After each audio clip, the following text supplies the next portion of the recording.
I'm going to take you guys through the entire process of immigration. How do you cross the border? What all formalities you have to do? What permits you need? All of that. यार ये मत लेना बहुत ही गंदा हो गया. We've been pulled over for some kind of checking. We're not really sure what checking this is. Hello, hello. So I have arrived in Bagdogra.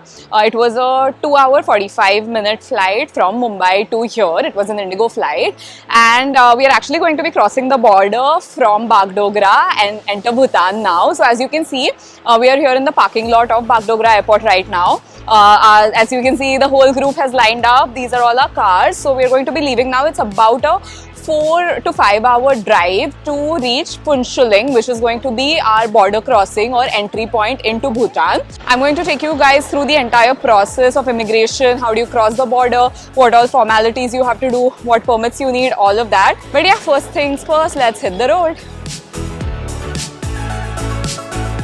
So about an hour-long drive later, we have taken a lunch break. On our way, we found a lychee tree. I've never actually seen a lychee tree in my whole life, and apparently they're very common in the northern and northeastern parts. The tree looks so pretty.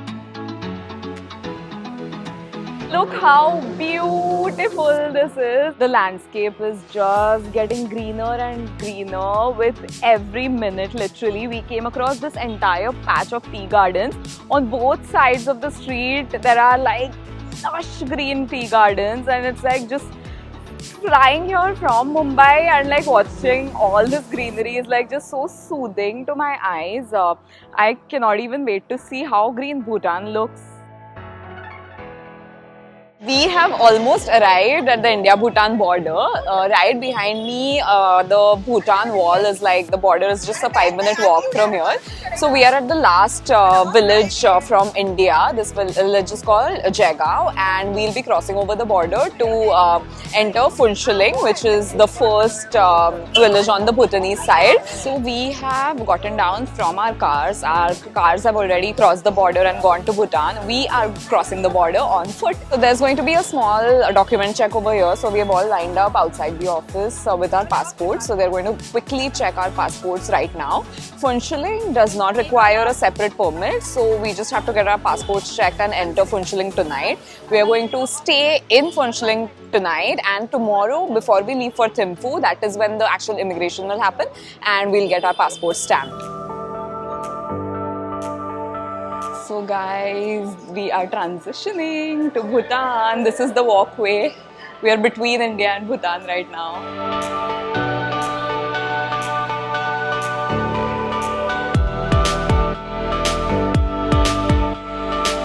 So guys, really simple things, but we don't follow. Sometimes it breaks my heart that we don't follow this in India. But here in Bhutan, people are very particular about crossing only on zebra crossing. Can you see how disciplined this is? Can we imply a little bit of this in India, please? We have come to this restaurant called Zen Cafe, Zen Restaurant and Bar. So we are trying out some local Bhutanese specialties. We're starting off with momos. So they had an option of either chicken, beef or pork momos. We have called for the chicken momos, and they've come with a really nice, spicy red looking chutney. And we have also ordered for their imadakshi, which is the super popular cheese and chili Bhutanese gravy, which is to be had either with tingmo or rice. So we've called for both of them. And kevadakshi is the same cheese and chili curry, but keva meaning potatoes in Bhutanese. You just add potatoes to the gravy. And I'm of course steaming it up with tingmo, which is this fluffy bread which almost looks like a momo. They've made it freshly for us, so it's like piping hot. It's very cheesy, and the green chilies are not spicy at all. So even if you're not a spicy eater, you can try this dish safely. Okay, next up I'm going in for the thukpa. This is just food overload happening. All of this for one dinner, guys. This is just one meal. I'm not even kidding. Oh, you feel the hit of spice in your throat. Nice.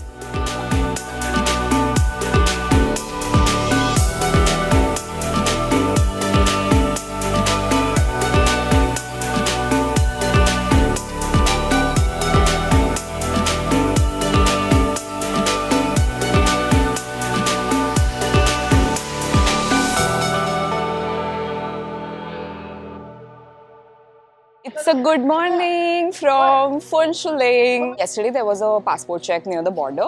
We are now going to actually get all the immigration formalities, the passport stamping done and the permits done, because we are going to be heading to Thimphu today. So you need to get the permit before you head to Thimphu. So that's what we're off to do. We have reached the regional immigration office. This building is where all our immigration formalities are going to be done. So we just have to go there, submit our passports, get them stamped.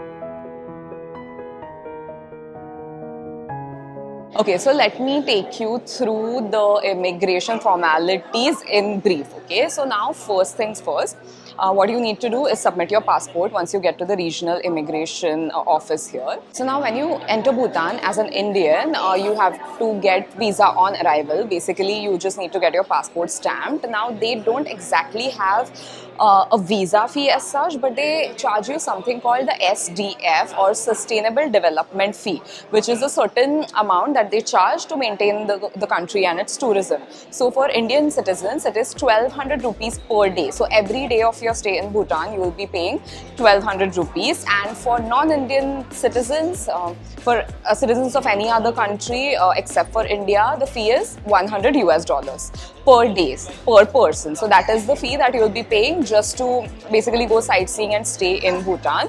So what you do here is you pay the fee and you get the permit. So there you go. I have the entry permit stamped on my passport and let's head to Thimphu. The cheapest way to stay connected when in Bhutan is to actually buy a local SIM. You have the option of activating international roaming on your standard network also, but that is going to cost you a lot more. A local SIM here, which gives you like 1 GB of data and free local calling, will cost you just 250 Indian rupees, which is dirt cheap. So we are actually now going to get the local SIMs done. Okay, so I found this really interesting thing. These cubes, these white colored cubes that you see behind me is actually a local cheese called churpi. Now this is a very hard cheese, okay? As you can see, they've hung it out here. So what you do is you take a cube, you put it in your mouth and then you don't actually chew it. You just keep sucking on it and it keeps giving you energy. This is mostly made from yak milk, but you can also make it from cow milk and you will find it commonly all over Bhutan as well as Nepal. So to buy the SIM, you can either get it from the immigration office itself. If not, right opposite the street, you find local shops which also sell tourist SIMs. So it's very, very easy to buy them. So now we've bought the SIM. Now we are going to grab a cup of coffee and then head to our next destination. So that is how I entered the Land of Happiness, Bhutan. I really hope you guys enjoyed this episode and found it helpful, of course. I will be back with the next episode where we go to the capital city, Thimphu. Please come back and watch the second episode as well. And until then, please hit the subscribe button.